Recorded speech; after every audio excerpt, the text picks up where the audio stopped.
Lab 4 Rope Physics Spring Mass Lab. The purpose of this lab was to obtain motion position data from the given spring mass video, which incorporated the motion of a spring mass system in which the mass swings in an arc while oscillating on a screen, analyze the data in Tracker using the center of mass tool, and coding a similar movement into VPython in order to show computational visualization of the experimental video. Some concepts in the lab were the momentum principle, energy principle, and Hooke's law, or spring force.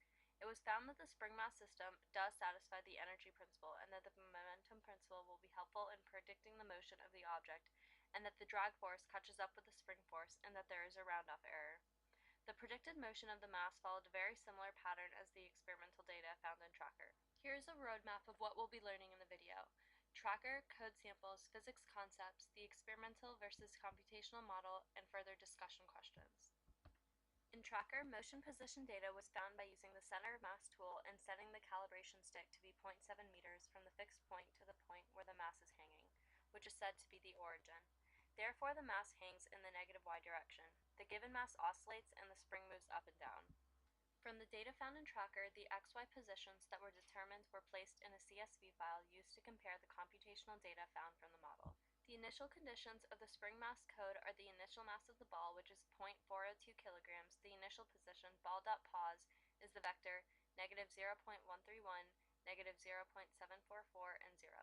And the ball initially starts from rest. Therefore, its initial velocity, ball.v, is the vector 0, 0, 0, and time begins at 0 seconds. The CSV file, spring mass data 2d.csv, contains the experimental position data points and is read using a CSV file reader. The time step is set to be 1 over 210 seconds, and the gravitational constant g is 9.8 meters per second squared. Now, using Hooke's law, the spring constant was solved for. T, the period, is 2 pi over omega, and omega is the spring constant over mass. Therefore, the period, 1.519 seconds, is rearranged to be 2 pi times the square root of mass over the spring constant. The spring constant is then solved to be 6.88 kilograms meters per second squared, or newtons. Now the spring force is equal to the spring constant times x, the length of the spring stretch, which is found to be 0.128 meters. These values are then inputted into the code as shown.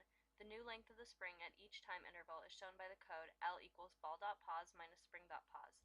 L hat equals L over the magnitude of L, and S equals the magnitude of L minus L initial, where S is the change in length of each time interval. The conservation of energy is change in potential energy plus the change in kinetic energy.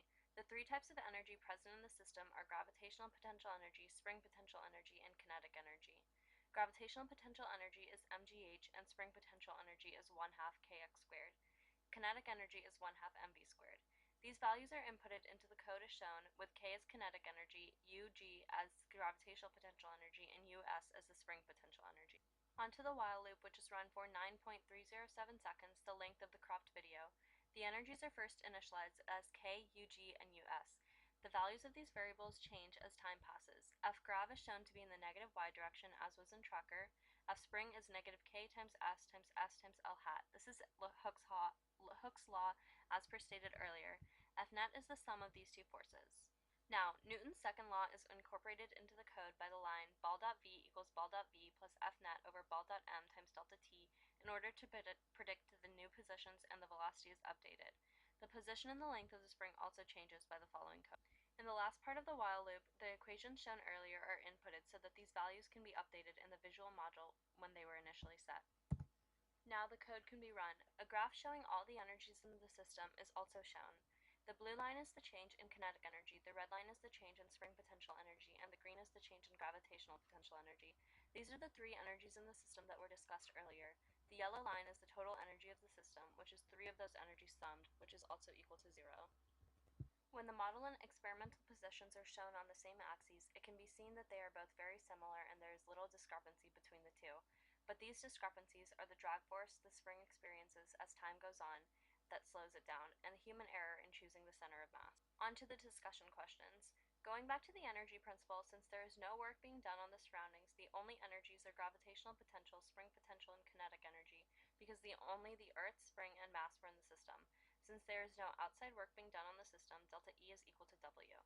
Delta E is shown by the flat yellow line in the energy model, which makes sense. Using the data obtained in Tracker, two separate estimates of oscillation can be made from the x and y positions. The oscillation for the x position was 1.519 seconds, and the period of oscillation for the y position was 1.330 seconds. The slight difference makes all the difference. The mass hanging from the spring moves left to right like a pendulum, but also up and down in the y direction like a spring harmonic motion way. These are two different ways to calculate the period for these two types of motion. Under the square root is length over gravity and m over stiffness. This is why they differ. Thank you for watching.